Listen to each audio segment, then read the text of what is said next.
My channel. আমার চ্যানেলে আরও একটা নতুন ভিডিওতে তোমাদের সবাইকে অনেক অনেক স্বাগত। আজ আমি তোমাদের সাথে শেয়ার করতে চলেছি চিড়িয়াখানার ব্লগের পার্ট 2। গতকাল আমি তোমাদের সাথে অলরেডি শেয়ার করেছি চিড়িয়াখানার পার্ট 1টা। আর তোমাদেরকে তো আমি আগেই বলেছিলাম যেহেতু চিড়িয়াখানার ব্লগটা অনেকটা বড় হয়ে যাবে, তোমাদের দেখতে অসুবিধা হবে, তাই আমি কিন্তু এটাকে দুটো পার্টে ভাগ করে নিয়েছি, পার্ট 1 আর পার্ট 2। পার্ট 1টা আশা করি তোমাদের ভালো লেগেছে, পার্ট 2টাও তোমাদের ভালো লাগবে। আর এখানে কুমির দেখতে এসে না আমি প্রথমে অবাক হয়ে গিয়েছিলাম, কারণ কুমিরগুলো এমনভাবে শুয়েছিল মনে হচ্ছিল এগুলো যেন কেউ পাথর দিয়ে কেটে কেটে তৈরি করে রেখেছে। তো আমি প্রথমে মাকে বলেই ফেলেছিলাম যে মা এগুলো মনে হয় দেখো তৈরি করা। তারপরে আমার মা বললো তুই ভালো করে দেখ, ওগুলো তৈরি করা না, ওগুলো জ্যান্ত কুমির। তো রোদ পোহাচ্ছিল আর একদম তো নড়াচড়া করে না, শুয়ে থাকে। তো দেখলে তোমাদেরও মনে হবে যে যেন এগুলো তৈরি করা কুমির।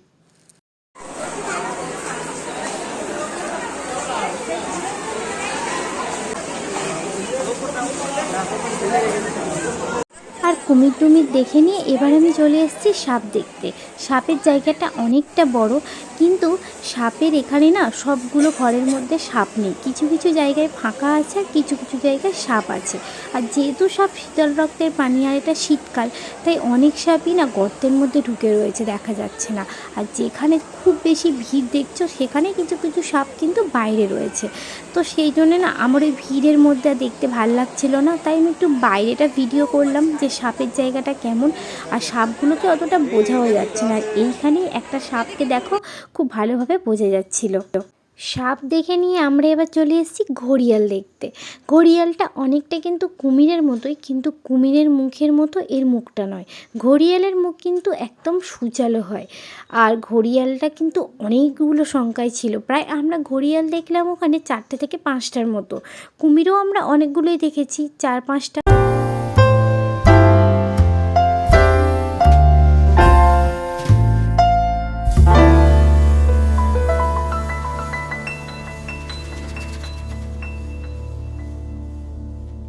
কাঁটাতারের পরে একটা গাছের লন করা ছিল, সেই জন্য রৌনকার বৌশালী কিন্তু নিচে দাঁড়িয়ে দাঁড়িয়ে দেখতে পাচ্ছিল না, তাই বাপি ওদেরকে কোলে নিয়ে একটু উঁচু করেই দেখাচ্ছিল। আর তারপরে আমরা চলে এসেছি হরিণ দেখতে।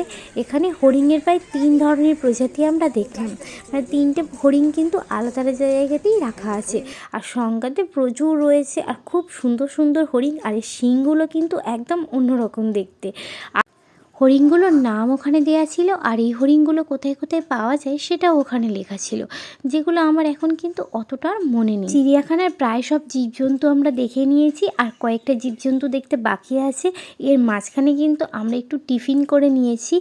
আমরা একটু পরোটা, তরকারি, ডিম, পাউরুটি, কলা এইগুলোই সাথে নিয়ে গিয়েছিলাম, আর সাথে অবশ্যই মুড়ি নিয়েছিলাম, আর আমার মেয়ের জন্য আলাদা করে খাবার করে নিয়েছিলাম। তো ওইগুলোই ভেবেছিলাম যে আজকে টিফিন এবং লাঞ্চ করে নেব, তবে লাঞ্চ করার কিন্তু আমরা একদমই সময় পাইনি। তো আরেকটা কথা তোমাদের সাথে শেয়ার করি, চিড়িয়াখানায় এসে বাচ্চারা সবচেয়ে যেগুলোকে উপভোগ করবে সেটা হচ্ছে এই হরিণ, কুমির, বাঘ, সিংহ আর জিরাফ। এই কটা জীবজন্তু সংখ্যাতে বেশি রয়েছে। মামা এদিকে তাকা।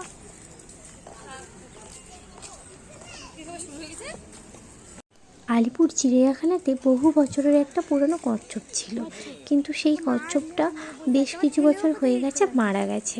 তো এখন এখানে দুটো বড় বড় কচ্ছপ রয়েছে, বেশ অনেকটা বড় বড়। আর কচ্ছপগুলো কিন্তু মাঝে মাঝে মুখটা বের করে কিছু পোকামাকড় বা মাটি খাচ্ছিল, যেটা আমি ক্যামেরাতে ধরতে পারিনি, কিন্তু মাঝে মাঝে ওরা মুখটা বের করছিল, না হলে কিন্তু বাচ্চারা দেখে বুঝতে পারবে না যে এটা পাথরের তৈরি না সত্যি সত্যি কচ্ছপ।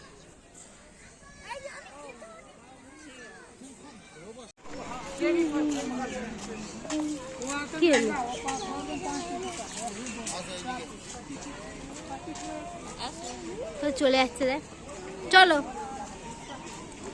চলে আয়।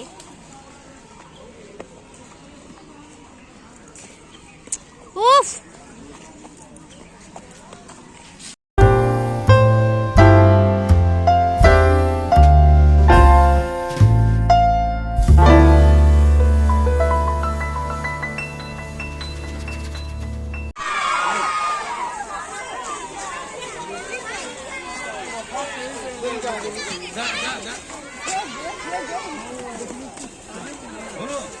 দেখলে দা দা এখানে একদল স্কুলের ছেলে মেয়েকে দেখলাম যারা তাদের টিচারদের সাথে চিড়িয়াখানা ঘুরতে এসছে। এখানে দুটো ভল্লুক রয়েছে, কিন্তু একটা ভল্লুক একদম তার ঘরের মধ্যে ছিল, সেই জন্য দেখতে পাইনি। আর আরেকটা ভল্লুক কিন্তু বাইরে বের হয়ে নানা রকম অঙ্গভঙ্গি করছিল, গাছে উঠছিল, আর এদিকে যখন সবাই চিৎকার করছিল তখন এদিকে তাকিয়ে অনেক রকম করছিল, যেটা দেখি তো কিছু স্কুল থেকে আসা ছেলে মেয়ে তারা তো প্রচণ্ড চিৎকার করছিল উল্লাসে। আর ভল্লুকটা বেশ আমরা অনেকক্ষণ সময় ধরে দেখেছি, কারণ ভল্লুকটা দেখতে সত্যিই খুব মজা লাগছিল। আর এবার আমরা চলে এসেছি জেব্রা দেখতে।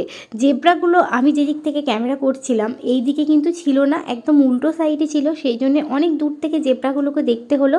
আর চিড়িয়াখানায় এসে না জেব্রা আমি প্রথমবার দেখলাম, এর আগে যতবার এসেছি আমি জেব্রা খুঁজে পাইনি। চিড়িয়াখানা ঘোরা প্রায় আমাদের শেষ হয়ে গেছে। এখানে কয়েকটা পাখি, ঈগল, চিল এরকম জাতীয় কয়েকটা পাখি রাখা ছিল।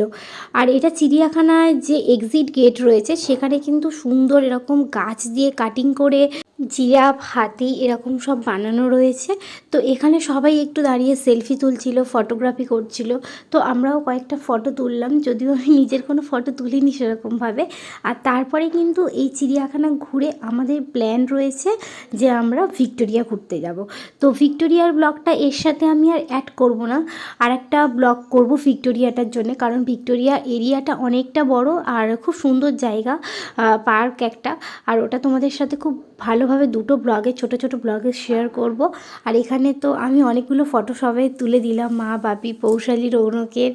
আর আমি তো তোমাদের আগের ব্লগে মনে বলেছিলাম যে আমরা এসেছিলাম আর আমাদের পাশের বাড়ি একটা বৌদি দাদা ওরা এসেছিলো আমাদের সাথে। আর যেহেতু ছোট ছোট বাচ্চা ছিল না, চিড়িয়াখানা ঘুরে আমি তারপরে ভিক্টোরিয়াতে যাব আমরা। তো আগামী ব্লগে তোমাদের সাথে ভিক্টোরিয়ার ভিডিওটা আমি শেয়ার করব। আর আজকের মতো ব্লগটা এখানেই শেষ করছি। সবাই খুব ভালো থেকো, সুস্থ থেকো। খুব তাড়াতাড়ি তোমাদের সাথে আমার আরও একটা নতুন ব্লগে দেখা হচ্ছে। আর যদি আমার ব্লগ তোমাদের ভালো লেগে থাকে তাহলে অবশ্যই লাইক, কমেন্ট, শেয়ার, সাবস্ক্রাইব করে আমার পাশে থেকো।